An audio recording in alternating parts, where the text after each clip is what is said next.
Praise the Lord. ஆண்டவராகிய இயேசு கிறிஸ்து மகிமைப்படுவதாக. இந்த பிப்ரவரி மாதத்தில் மொத்தம் 28 நாட்கள் இல்லை. அதே போல் வேதாகமத்தில் கூட மத்திய சுவிசேஷ புஸ்தகத்தில் மொத்தம் 28 அதிகாரங்கள் இருக்கும். ஒவ்வொரு நாளுக்கும் ஒவ்வொரு அதிகாரத்தை குறித்து நான் உங்கள்கிட்ட பகிர்ந்து கொள்ளலாம்னு நினைக்கிறேன். ஸோ மத்திய யாருன்னு பார்த்தீங்கன்னா, அவர் ஒரு டேக்ஸ் கலெக்டர், அரசாங்கத்துக்கு வரி வசூல் செய்பவர் தான் மத்திய. அவரை ஏசப்பா என்ன பண்ணுறாருன்னா, அவர் தெரிஞ்சுக்கொண்டார் தன்னோட சீஷனாக இருக்க முடியாது. ஸோ ஏசப்போட 12 சீஷர்களை ஒரு சீஷர் யாருன்னா மத்திய. ஸோ அவர் எதன புஸ்தகம் தான் மத்திய புஸ்தகத்தை.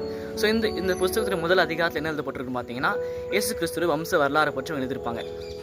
அதாவது ஆபிரகாம் முதல் தாவீது வரைக்கும் ஒரு 14 தலைமுறை பற்றியும், தாவீது முதல் பாபிலோனுக்கு சிறைப்பட்டு போன காலம் வரைக்கும் ஒரு 14 தலைமுறை, பாபிலோனுக்கு சிறைப்பட்டு போன காலம் முதல் கிறிஸ்து வரைக்கும் ஒரு 14 தலைமுறை. ஸோ மொத்தம் நீங்கள் பார்த்தீங்கன்னா 52 தலைமுறைகளை பற்றி எழுதப்பட்டிருக்காங்க. அது மட்டும் இல்லாமல் ஏசப்போட பிறப்பை பற்றி எழுதப்பட்டிருக்கும். அதாவது மரியாள் என்ன பண்ணுவாங்கன்னா, பரிசுத்த ஆவியினால் கர்ப்பவதி ஆகி ஒரு குமாரனை பெறுவாங்க. அவருக்கு தான் என்ன பேர் வைப்பாங்கன்னா, ஏசுன்னு பேர் வைப்பாங்க. ஏசுன்ற பேருக்கு என்ன தெரியுமா அர்த்தம்? ரட்சகர். ஜனங்களுடைய பாவங்களிலிருந்து ரட்சிக்கிறதுக்காக அவருக்கு என்ன பேர்னா ரட்சகர்னு பேர் வச்சிருப்பாங்க. ஸோ அது மட்டும் இல்லை, இன்னொரு பேர் எழுதப்பட்டிருக்கும். என்னன்னா இம்மானுவேல். இம்மானுவேல் என்பதற்கு தேவன் நம்மோடு இருக்கிறார் என்ற அர்த்தம். 2ஆம் அதிகாரத்தை குறித்து நம்ம நெக்ஸ்ட் வீடியோவில் பார்க்கலாம். God plus.